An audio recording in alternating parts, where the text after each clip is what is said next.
Hello, hello, hello, dear Starshines. Welcome to another week of the Lunchtime Chats. Come on in. Let me know you're coming in. Let me know you're here. I might have some chat issues, so where's my phone? Maybe Beverly can let me know. Go ahead and say hi. For those of you who are new, my name is Christina, and I'm an acceleration expert. That is consciousness acceleration. And we are here to talk about those topics and issues that are significant for us starseeds, way showers, and new paradigm visionaries. Thank you, Beverly. Thank you, thank you. And we have capacities that are different than our larger human family. Therefore, we have very different perspectives to the kinds of things that are happening in this reality, on this planet, however you want to look at it, during this time of chaos and change. So I'm here to give, to the best of my ability, a liberated perspective to these pieces that maybe we don't know what to do with, or maybe cause turmoil or chaos, and we're not able to find our inner unity or settle into some degree of truth for ourselves within this. So welcome, everybody. Today or this week is just ratcheting up more and more intensities. And, you know, we've got this. We've got this. I've been asked to talk about a couple things. One of them is the Ring of Fire eclipse that's coming up this Saturday. And also just talk a little bit about collective grids, dragon consciousness, and the kinds of conflicts that have broken out over the past week. So I'll talk about those things, and if there's other pieces that come up and you guys want me to throw them in, go ahead, put them in the comments, and I'll address them. So Ring of Fire. Let's talk about Ring of Fire. So I first heard this term Ring of Fire not that long ago, and my first thought went to the Ring of Fire in the Pacific Ocean. Okay, and this is a ring of underwater volcanoes and fault lines that are in the Pacific Ocean, and or on the floor of the Pacific Ocean, and that's where my mind went when I heard Ring of Fire. And then so I listened with some curiosity to a couple clips that were sent to me. And really what they're talking about, the Ring of Fire, is referring to a total solar eclipse, which those of us who have been around for a while, we've seen total solar eclipses, and that's when the moon is perfectly in the center of the sun, and there's a circle of light that's around that. And that circle of light, if you look directly at it, is so intense it'll harm your eyes, and then you have your reflection apparatuses to see the eclipse with your naked eye. And there are certain areas of the country where this is visible in the sky at the time that it happens. I'm told it's about a 120 mile bandwidth or width of visibility that goes across wherever it's going to go across. And in this case, it's going across the western part of the United States, through Texas, into the Yucatan Peninsula, and it'll keep going down through parts of, I think, South America. So someone asked me, is this really the most significant cosmic event of the entire year? And I'm going to say yes, and there's a few reasons why, and it might be beyond just regular astrology, but we need to look at the themes here. If you guys, when you think about this year, the kinds of things that have been coming up for healing for you, what's been coming up? What are the pieces that's been beckoning for forgiveness? What kinds of themes are your ancestors bringing to you? What sorts of pieces, revelations have happened where you've had a major epiphany? Uh-oh. Sorry, I have to put this down for 1 second. I have the wind that's about to take my door. Hold on 1 second.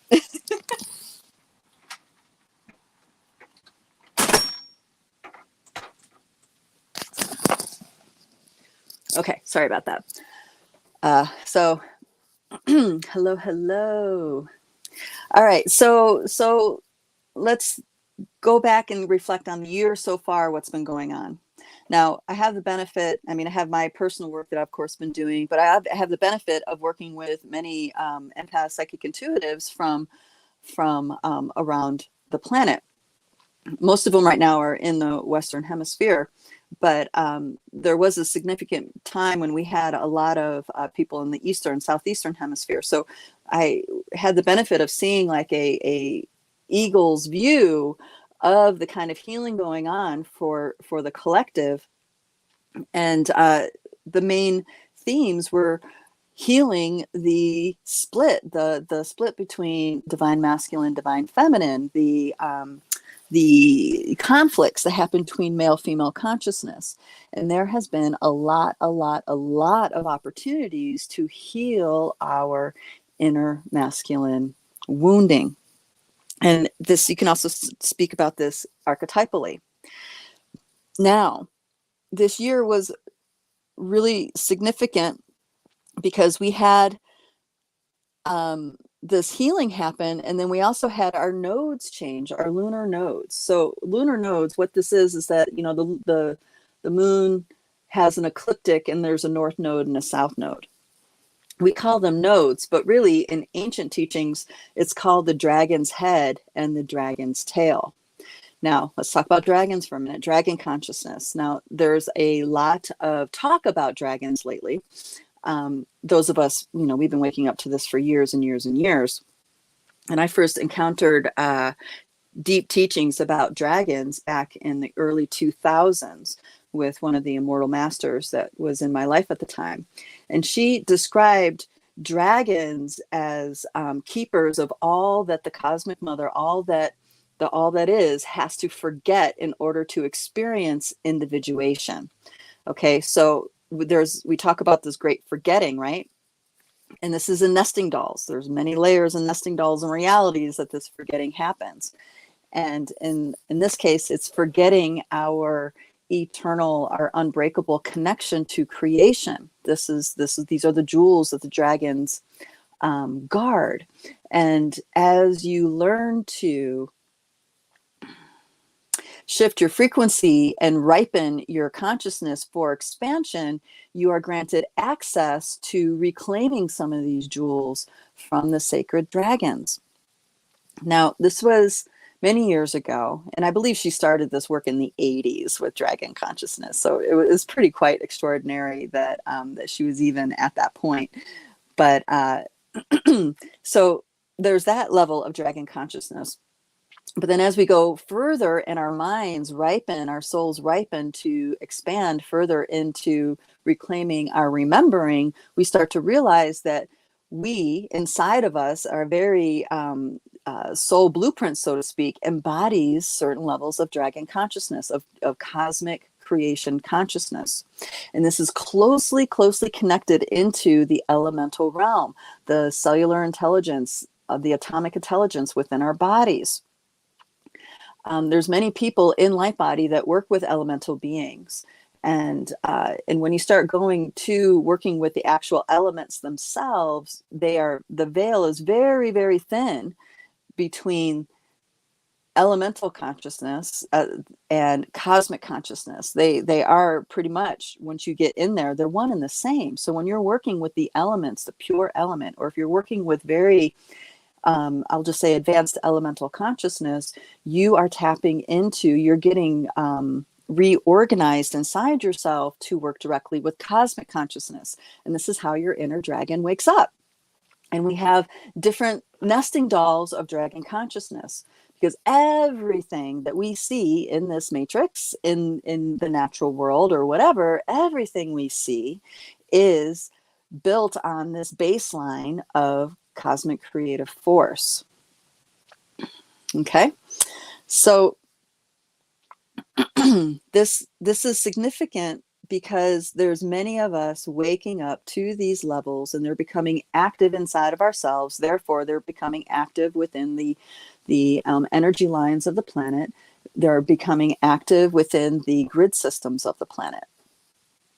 And these cycles that we have going on celestially, planetarily, on a heliosphere level, on a galactic level, and beyond, all these cycles are moving, and they offer opportunities. So the eclipse coming up this Saturday is offering an opportunity where there is a direct, I mean, without hindrances, without distortions, there is direct portal access to what some might call gnosis consciousness, know thyself consciousness. So it's an opportunity to claim and know who you are on a much deeper level, expanded level, deeper level, one and the same.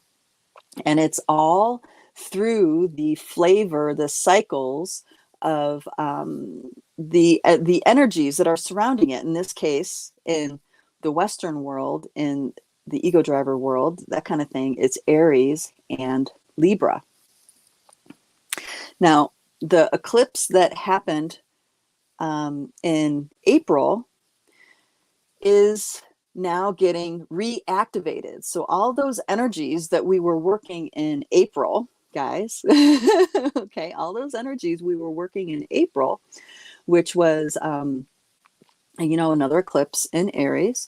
So the Aries Libra axis was getting activated, and now Mars was coming around and hitting those same nodal points. So we have not just the energy from this eclipse cycle, but it's carrying the momentum of the energy from April. Okay, so think about what we were working on in April. Try to, if you have a journal, it's a great, go back and look at what your dreams were saying, what was happening inside of you, what was happening in your outer world.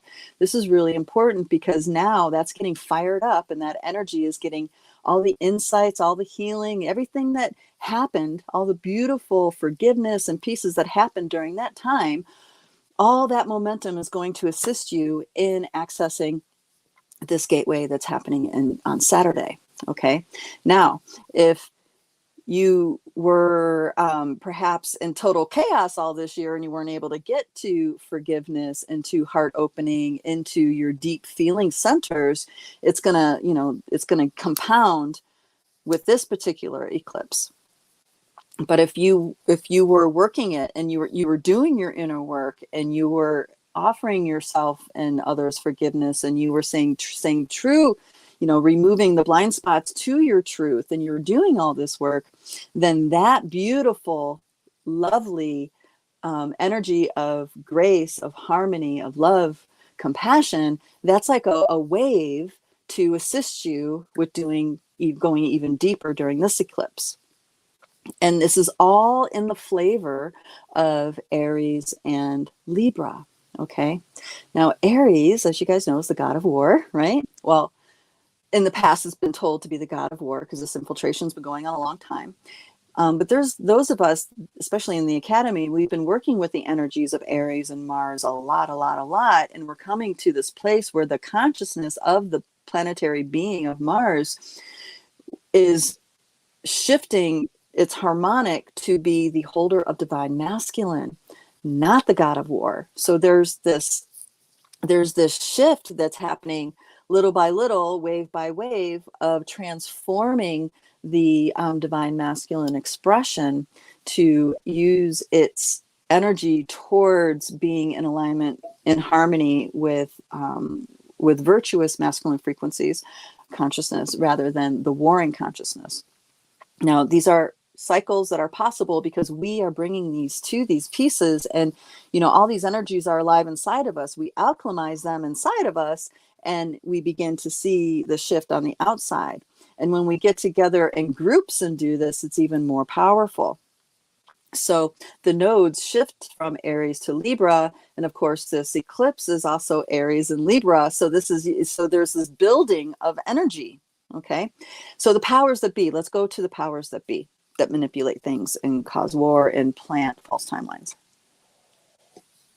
Because really, this is all a last-ditch effort, a desperate effort to hijack timelines. And timelines are so malleable. They're very, very malleable. We feel like it's like a trajectory that's very difficult to change, but it's actually very easy to change.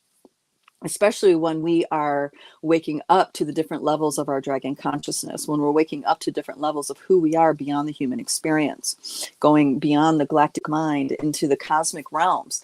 This is where the reality, the dream seeds happen in those realms, and then we bring them into this realm through the embodiment of consciousness and our actions and our motivations and stuff like this.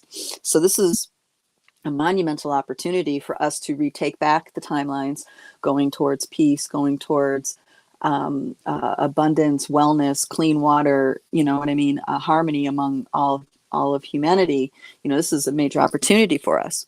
But the powers that be want to keep us on this false timeline of Armageddon. Okay, now we've been programmed with Armageddon for decades and decades and decades. And this is, you know, those Mad Max scenarios. This is, you know, I just watched the other night Terminator, the very first Terminator. You guys remember that came out in '84? I remember watching that when I was a kid. You know, monumental influence those movies have, because they are planting planting the idea of nuclear fallout, planting the idea of the extinction of humanity, you know, planting all these ideas. And it went from wars back to natural disasters, especially around the 2012 game, right? Because they're planting the seeds that, you know, the earth is against you, she's your enemy, and she's gonna shake us all off like fleas, you know. But these are all, whether we agree with it or not, whether we believe it or not, doesn't matter. It's the influence that it has on our focus and our thoughts and feelings. Okay, so thoughts and feelings are what manifest timelines, especially when you have a collective of people focused on particular thoughts and feelings. So so the war machine going on right now that just broke out in the Middle East, you know, this was a highly calculated, planned event. They have been, the matrix that be, you know, they have been preparing for this shift of consciousness for a very long time. And, you know, way back in the day, you know, my guidance is that, you know, 20% of the planet at the time, this was, I don't know, about 10 years ago, 10, 15 years ago, 20% of the planet were star seeds, and 20% of that 20% was going to wake up.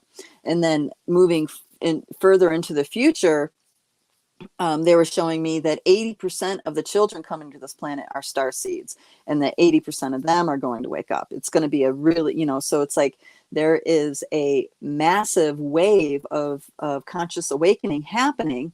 And the only way for them to really to hijack that is to steal our focus on these things. And as our focus gets steered in what they want us to look at, and we have thoughts and feelings, of course, genocide tragedy is awful. You know, dropping bombs on people is awful. But this is all, you know, to get us to continue manifesting these false timelines. The natural rhythms are calling for peace, for awakening, for responsibility, for proper custodianship of this planet and each other. Okay, that's what the natural cycles are the planetary cycles, solar cycles are calling for. And this all got the big window of opportunity that shifted all this was back in 1987. There was something called, it was another eclipse, there was something called the harmonic convergence in 1987, and elders and people awake to these levels all over the planet, millions of people got together and did a mass meditation, and their heart call went out for peace.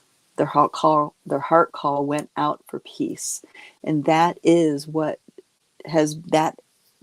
they retook the voice, the collective voice of our realm, and put it on a track to peace. Okay. And there was another eclipse back in 2003 where they called it the harmonic concordance. And that was where that intention got doubled down by even more millions and millions of people. This time we're a lot more awake, and we're calling in for peace, calling in for the awakening of proper custodialship of the Pachamama, calling for the effort to wake each other up to bring our reality back into harmony with humans again. or I should say it the other way, humans coming back into harmony with reality, with the natural world, with creating clean water and clean air and abundance for all life, and stuff like this. So these cycles compound on each other, and things, of course, get more and more intense because there is a force in our collective field that's fighting this. Okay, and the force in the collective field is what a lot of us refer to as the matrix, or the forces that be, that kind of thing. So this particular eclipse is a monumental opportunity to take advantage of those portals. Now, I was alive in 87, and I remember I was young, and I had a really profound moment playing in my yard, in my front yard at the time. And I remember thinking, it was weird. I was young, and these were thoughts that a young person doesn't have. But I remember thinking, there's going to be hope on this planet. There's going to be hope in this place, and I'm just, I was pretty young. But yeah, that was a moment of, I was looking at the grass. I was looking at my feet on the grass, and, I just had that thought, like, wow, there's hope for humanity here. And I have no idea, logically why that thought was there, but it was a heart acknowledgement deep inside my soul. I knew that there's hope for humanity here, and that's what was breaking through the surface to my consciousness. So when 2003 rolled around, it was like, I knew, with all of my being. And of course we did fire ceremony for that night. Actually, it was a whole week long of fire ceremonies. They're all over the world, these fire ceremonies. And I mean, hundreds and hundreds of people I personally had connections with doing these ceremonies, so we absolutely have a say in what happens in this world. I don't want you guys to forget about that. Regardless of the chaos, this chaos is all a manifestation of the distortions that are happening here, that we're alone, that we're disconnected, that we're powerless, this despair stuff. This is all stuff coming to the surface for us to alchemize. And as we alchemize this outer shift is going to alchemize. And the polarities are just going to get more and more extreme. Much more extreme. It doesn't mean that it's not working. The more extreme the polarities get, it's actually showing us that it is working, because the darker it gets, that means the opposite, even the lighter the opposite is. Okay. So we get bombarded with all this bad news, bad information, well, purposely to distort our perceptions, but really the darker it gets, the opposite of that, the lighter, the brighter. And us, as humans and infinite beings in a biosuit, it's up to us to harmonize these polarities and bring in a relationship of complementary opposites, which is what the journey of the unification of divine masculine and feminine is. It's the reharmonization of complementary opposites. So they're calling this the Ring of Fire eclipse because it's a total solar eclipse. Okay. It's not necessarily specific to, the Ring of Fire in the Pacific Ocean, though because of the dragon levels of consciousness, because of the energy lines, because of all these different collective grids that we have going on, it will impact geologically. Absolutely. And we've already been having that, but this is just another level, another angle, another level of recognition. So we've been on this journey of healing our divine masculine, for doing our ancestral work, for giving the father archetype, bringing in forgiveness and alchemy to our ancestors. We're doing all these things, and this is poising us to be on a wave of forgiveness and compassion for what's coming up in this next eclipse cycle. So what happens is that our blind spots are so intense, it could be looking at us right in the face and we won't see it. That's how intense our blind spots are. So this wave, this inertia can help us get past the blind spots and just really dial in and focus on what our intent is. What is in our heart? What is in our heart call? Really dial that in. And then we don't necessarily we will get the confirmation in different ways, but we don't need the confirmation in order to take more steps forward, because we're dialed in, with our focus and our intent. And we have this wave of love, compassion from the ancestral realms, spiritual realms, and beyond. So we are poised to really make a big difference during this eclipse. We are poised to reclaim these dragon levels of consciousness. Okay, so the other thing I need to talk about is dragons. Dragons have also, like the saints, the different awakened beings in our history that have experienced dismemberment. Our dragons have experienced dismemberment. So what happens is that, you know, a tail will get cut off, a head will get cut off, a leg will get cut off, a heart will get cut out, and then replaced with something artificial, inorganic. And this is the other part of this process, is seeing through what the inorganic influences are in our subconscious and reconnecting that with the organic truth of things. And the cosmic mother is, it doesn't, how do I say this? The cosmic mother gives us everything we need to do what it is that is in our spiritual truth to do. We are given everything we need before we do it. We don't earn the right to do it. We don't earn we don't have to earn anything or achieve any benchmark in order to be deserving of all the gifts that we need to facilitate these pieces.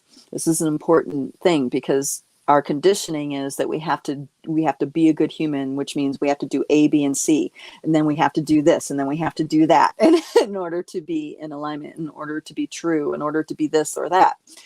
And that's not how Cosmic Mother operates. She gives us everything, absolutely everything we need. We are perfect just as we are, even within our flaws. All we need to do is know, be willing to know, wanting to know, have the desire to be in our truth. That's all. That's all. Now, there's all this other spiritual practices and teachings and all this other stuff, which is all great, you know, but it's not necessary. I mean, I've had conversations with people who are total atheists, and they're really awake. They're really awake to things, you know, with no spiritual practice whatsoever. They're just a reflective, observant human being that cares about the truth. You know, so you don't have to be in a deep spiritual anything in order to really claim your sovereignty in this reality. So, all right, there's another piece in here. Okay. So we have all this healing of the divine masculine that we've been doing, and it's really supporting this process. And as the divine masculine heals inside of us, the divine feminine, of course, rises, and then that internal union just gets stronger and stronger and stronger. So, same immortal master I'm going to refer to, she talked a lot about alchemizing and how we are trained to treat the polarity with the opposite polarity. So, for example, war. So when we see war and we pray for peace, what we're doing is bringing in stronger polarity. Okay. So she says there needs to be a third element. The third element is what allows movement. When you have just polarities and no fulcrum or no, you know what I mean? It's like you can't end war by praying for peace. Okay. Because you're bringing in more of that polarity. So really, the thing to focus on, if it is peace that you want, to warring things inside or whatever, the key is forgiveness.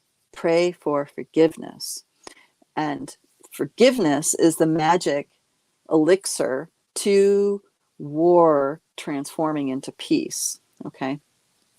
So I feel like this is important, especially when we're working with our own internal battle. You know, say you're journeying inside of yourself and you have this shadow piece that's really angry and bitter and wants to destroy and all this stuff. I mean, for you to say, hey, this is wrong, you can't do that, you're not alchemizing that piece. You're making that piece wrong, and it's not gonna engage with you, or you'll get walled off or something like this. We do these things inside of ourselves. We're vast beings. All of this stuff we're embodying.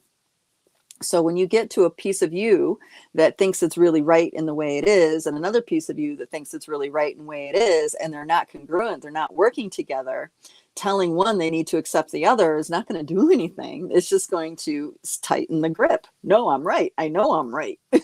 Okay, I have the right to have my feeling, this kind of thing. But if you bring in the flames of Cosmic Mother, the flames of forgiveness, okay, I see you, I accept you. You are forgiven completely for the harm that is perceived to be caused here, right? And you bring this into the equation, then these pieces are going to soften up, because deep down, we all want to come home. We all want to come home. And home is a feeling, it's a frequency, it's not a location, it's a frequency. All right, I'm going to pause here and check in. Hello, darling. Good, Samantha. Good to see you, darling. Joanne, nice to see you. It's been a while. Hope you're well. Tasha, hello. Yeah, the energies are intense, aren't they? All right. Someone I know has been calling them the powers that were. That's a wonderful way to say it. Powers that were. All right. Joanne goes on to say, we had a group of many. Okay, there's type. Oh, she was there for the harmonic convergence. Yes, we had t-shirts made in the celebration. It was absolutely very powerful. Yes, thank you for that. And beings, different councils, different galactic cosmic beings still refer to that moment. They refer to the convergence, that was the moment that all of the universes, the multiverses, got the message that humanity is calling for peace.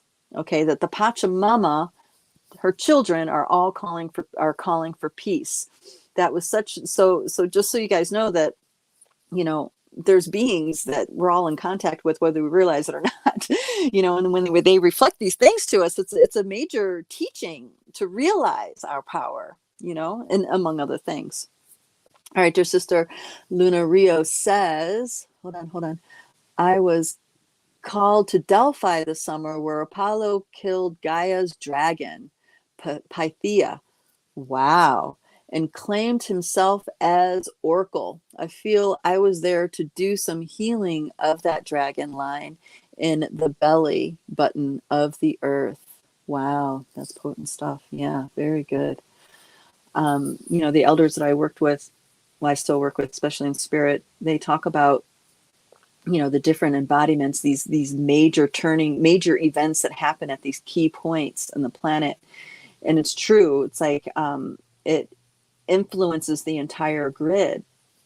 There's different things that happen in these key points. So what you're talking about with Delphi, I mean, Delphi plays out within the subconscious of so many starseeds, so many people that I've worked with around the planet. The hijacking of the oracles, that was a major turning point for the hijacking of consciousness grids.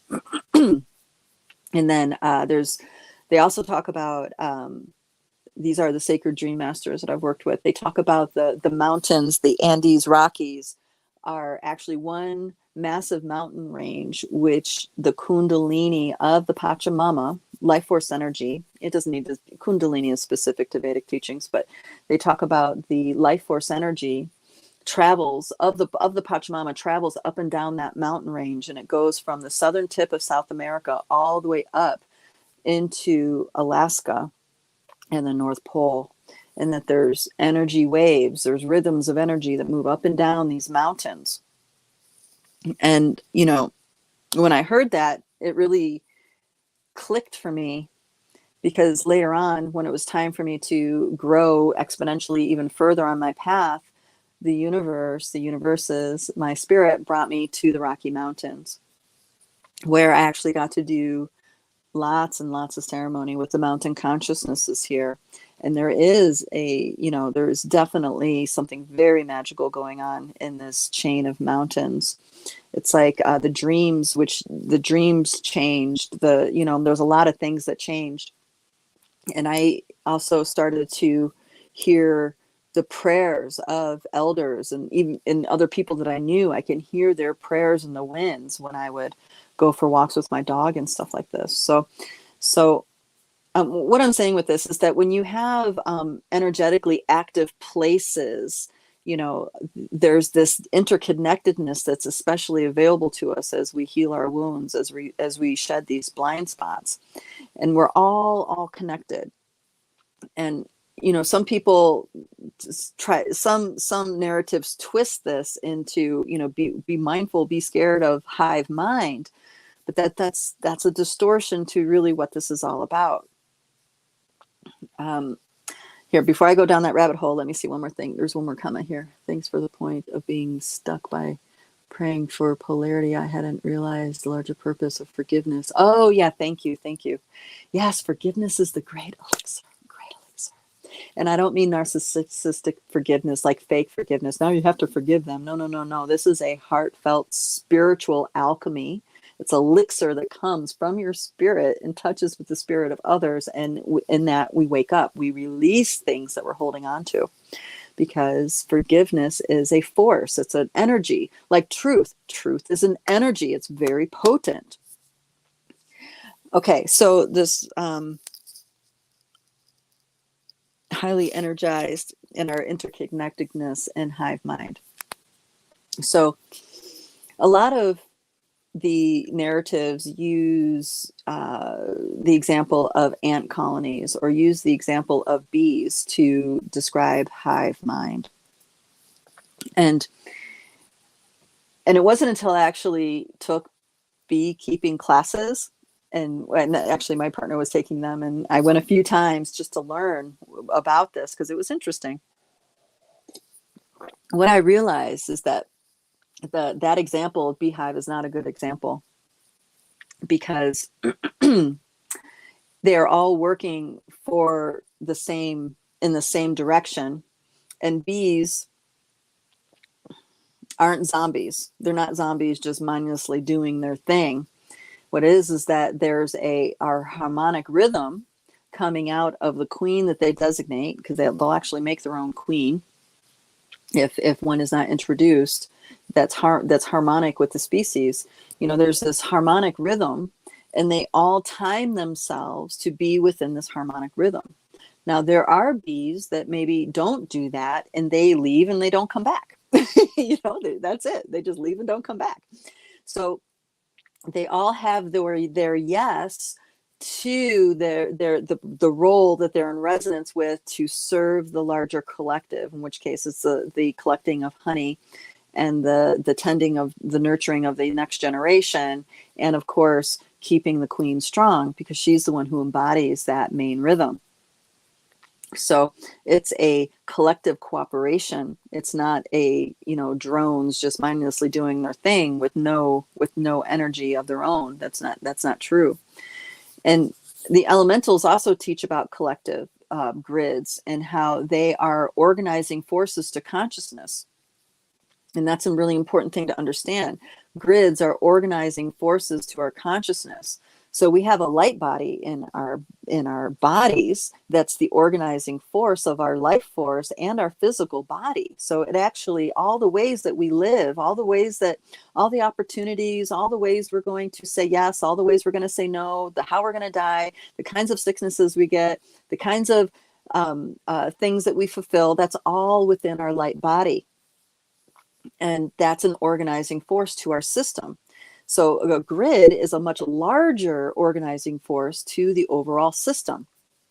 And these events that happen on key points of these grids are an effort to put poisons of conflict into these grid systems. And now these grid systems become infiltrated, and they are subconsciously informing our behavior.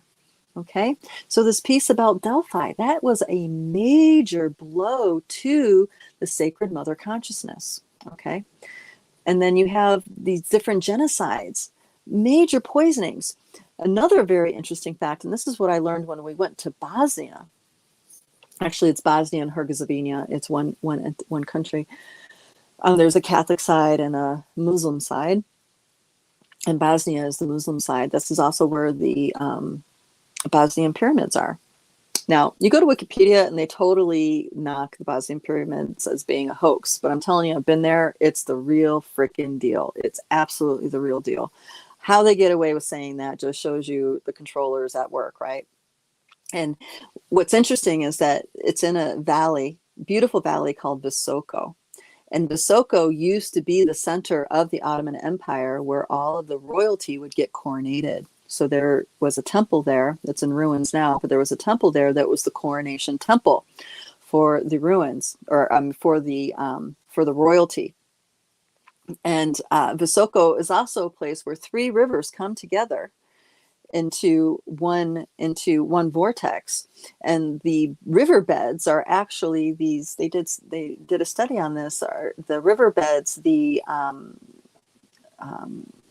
there's actually porcelain sheets in the bed of the river, so as the water goes over it, it tumbles the water, which is making the water highly charged.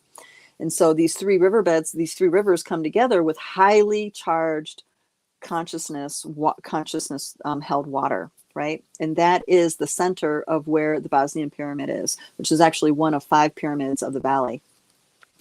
And I'm tying this in here to the hijacking grids and consciousness here. Now, if you guys remember, in '94 there was a conflict, the Bosnian conflict, where the U.S. went, and I think Clinton was the president at the time. The U.S. went and got involved on a peacekeeping mission. Well, what we weren't told that happened, this was ethnic cleansing. This is the Christians against the Muslims. Okay.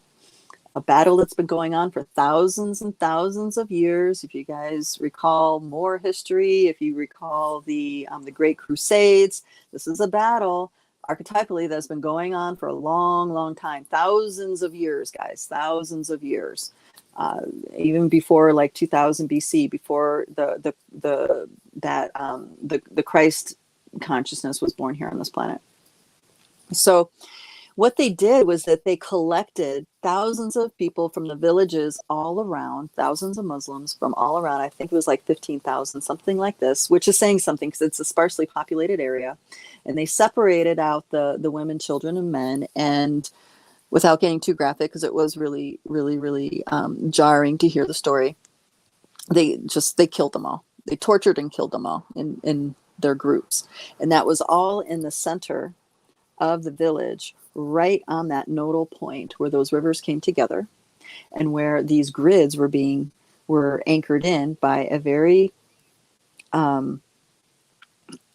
potent dragon consciousness. It was a tail of his consciousness that was to come online. So what they did was that hijacked that tail from coming online, the dragon tail from that consciousness from coming online, and spreading harmonic frequencies, not just through the energy lines, but also through the pyramids of that valley.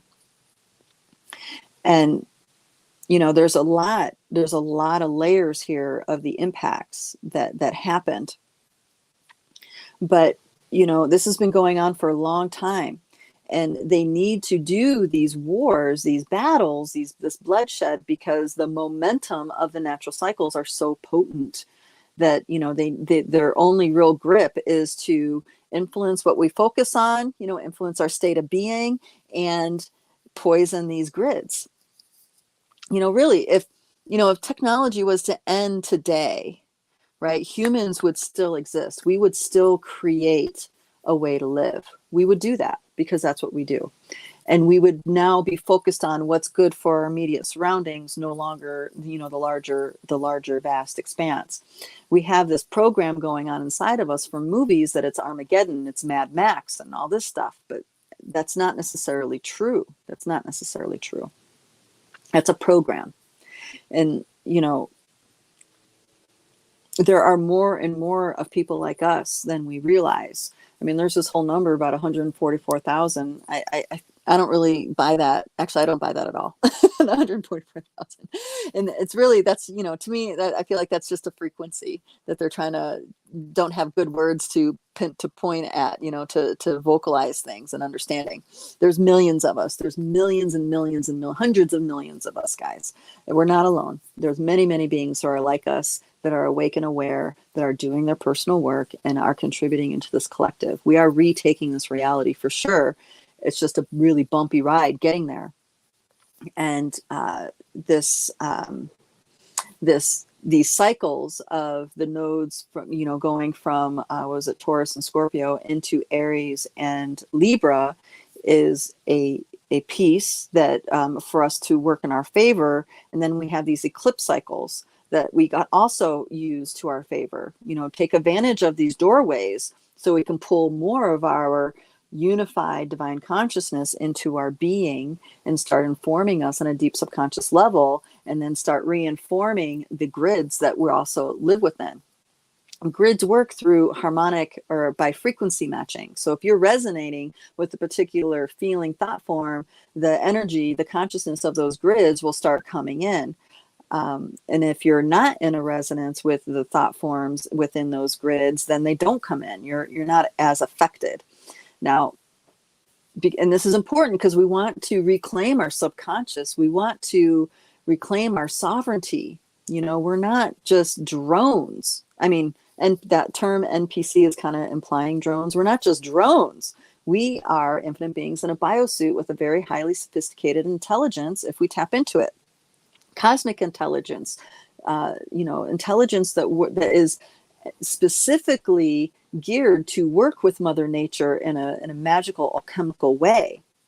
As we wake up to that and really live those rhythms, those frequencies, we're not as susceptible to the poison within these grids. And as we do this as a collective, we actually reclaim these grids completely, right? We reclaim them. Let's see, where are we at? Okay. Oh my gosh, already? Oh boy, oh boy, oh boy. So there was an eclipse before this one that was pretty potent in the United States, and that was in 2017, August 2017.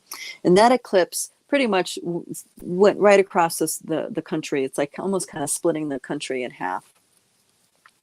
And I say this because I was in the desert at the time. I was in the Nevada desert when that eclipse was going on, and it was really powerful. I just saw all these rainbow codes and unicorn grids, and the Sasquatch and the Yeti. There was all these beings that were participating. I was actually taken to this beautiful lake where there's this massive city of light there, and it's just things were popping, popping, popping. And I was in an altered state for weeks after that. And I was called to go to, of all places, Burning Man that year. Actually, I was on my way to, I was on a builder crew. Anyway, I was there going that direction early to be in this building crew. And I hated it, by the way. I was not down with, I did not enjoy Burning Man. But I was there because I had all these grids inside of me, and I was, reinforming things, but I couldn't wait to leave. I was waiting for them to give me the nod to leave, because I was just like, man, it's like sex, drugs, rock and roll. I mean, I got a major education. I had no idea the kinds of drugs that are out there these days. And then the level of, anyway, I'll just say debauchery and all that other stuff. It was just kind of, it took a beautiful, creative, magical field. And then, of course, like everything else, put poisons in there of disempowerment. And I mean, the demon action was super strong, all kinds of things. And then you had jets busting the sound barrier. That was also going on. I mean, it was very interesting mayhem. But all that was planting things into this eclipse energy. It was planting division. It was planting all these things within this eclipse energy. And, and I was like kind of on the front lines of holding these frequencies inside of myself and then experiencing all this division. So, I mean, of course, there's my inner division, all that stuff. And that was also the first year that someone ran into the fire at Burning Man. So that was a major traumatic event for a lot of people. My guidance told me to leave the day before. So I left the day before that burning happened. So I missed that part of the trauma drama, which I was grateful for. But the reason why I'm saying this is because if you guys can think back on how even the matrix controllers took advantage of that doorway. That doorway was necessary in order for them to facilitate what they facilitated, in 2020. So these eclipse cycles are potent, very, very potent. And I'm hopefully you guys are going to walk away realizing that you do make a difference, and you're going to organize yourself in such a way where you can at least spend 10, 15 minutes really focusing on what you want and what's important, knowing yourself on a deeper level, and pulling those frequencies to you, pulling that timeline reality to you. Okay, because as we all do this, we pull this realm into the timeline reality of what we want, which is peace, tranquility, clean air, clean water, abundance for all life. And I'm sure there's more on your list. So that was one. And then this cycle, by the way, is going to be followed up with another eclipse in April. So this cycle is snowballing. It started in April. It's hitting more places here in October, and then that's going to continue to snowball into the eclipse in April.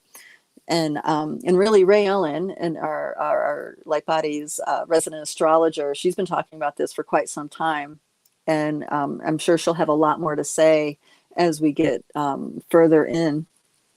Right now, she's really on the whole.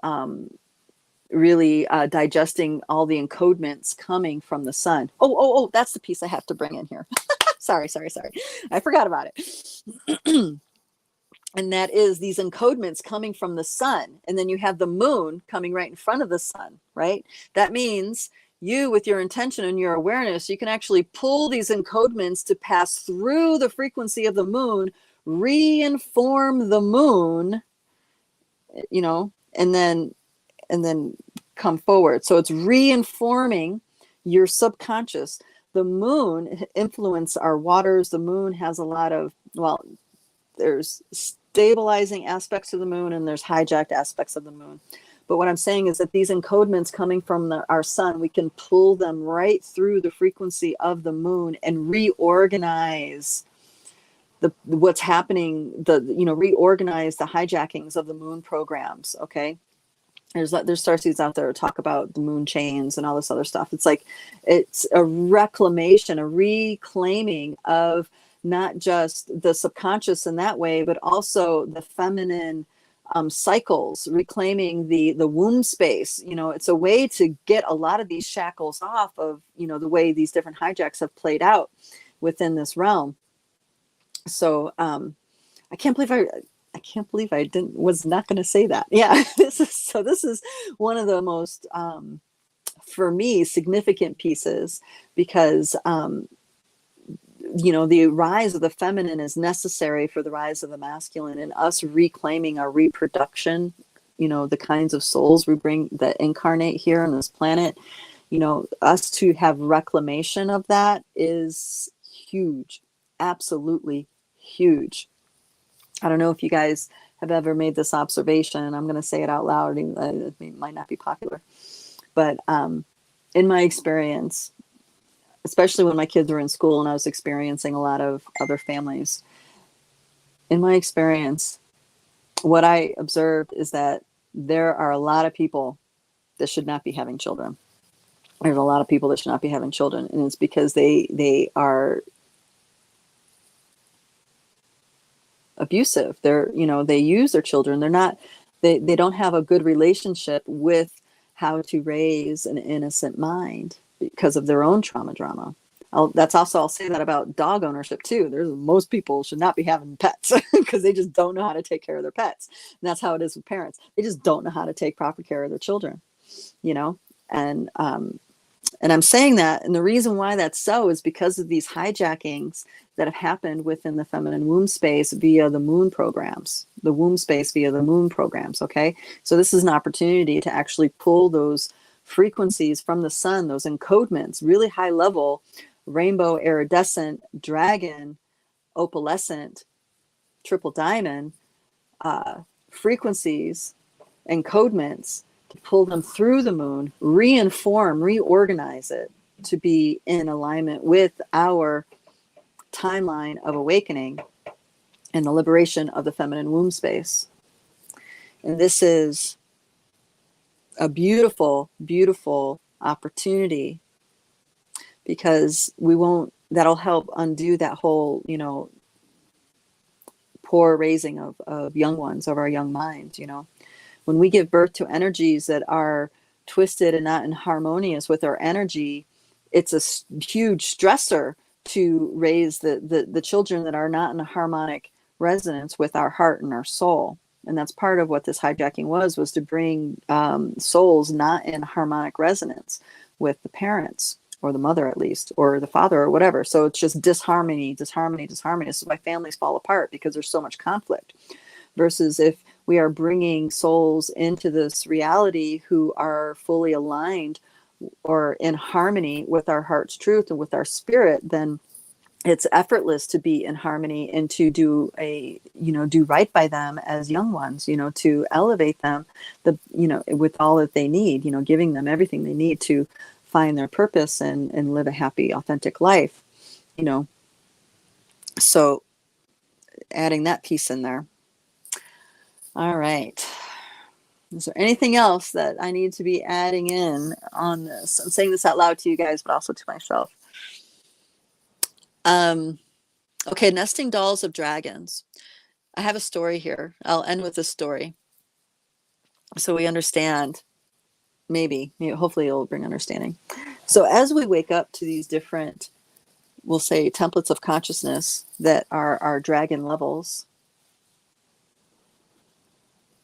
Yes, that does tie into the recalibration of the education system, Joanne. Absolutely.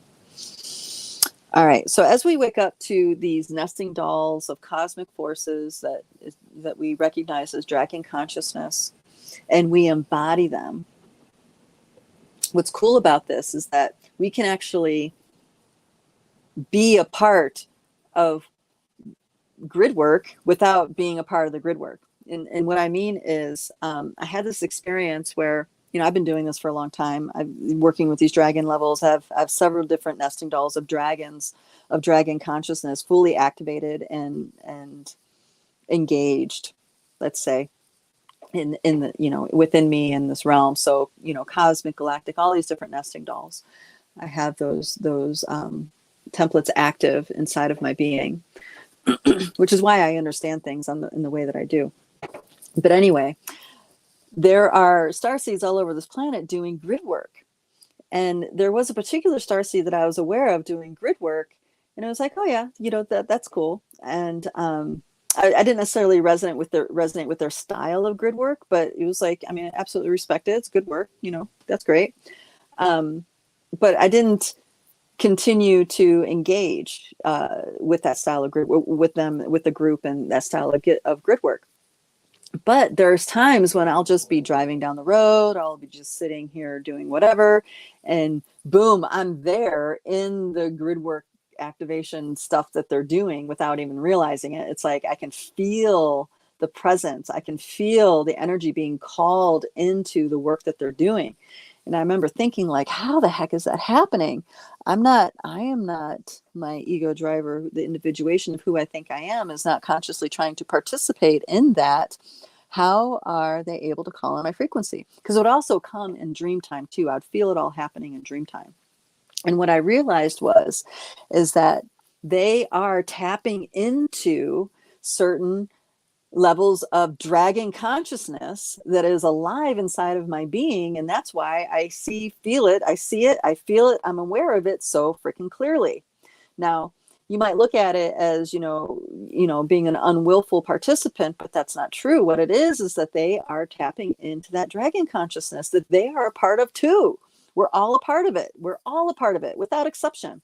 And they're pulling so much energy through that template of consciousness, it reaches a certain threshold where now I'm in it too. I'm just there. Here we are, you know? And of course, it's always in my intention I don't like the word highest, but it's always in my intention that truth prevails, compassion, love, forgiveness prevails, peace prevails. Okay. And the reason why I don't like highest is because I had a journey a while back. I was in meditation and I was just expanding. I was expanding through, through the galactic planes, through the super galactic clusters, through, I was just expanding. Then I hit all that is, and then the emptiness of the void. And then, and then what I realized is that as I continue to expand, there's always more. It goes on infinitely. Our healing, our ability to reclaim ourselves is an infinite journey. It just keeps going and going and going. So when I say the word highest, it actually doesn't mean anything to me because there's no such thing. There's no such thing to me. There's no such thing.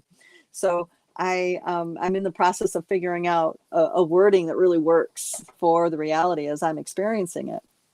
And highest just doesn't hit it. And I say that out loud because maybe you guys might be in that awareness too. Highest doesn't mean anything.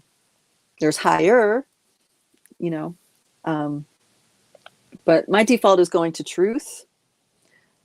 The true, the energy of what is the truth, because that way that's addressing everything that is in these nesting dolls that is in truth.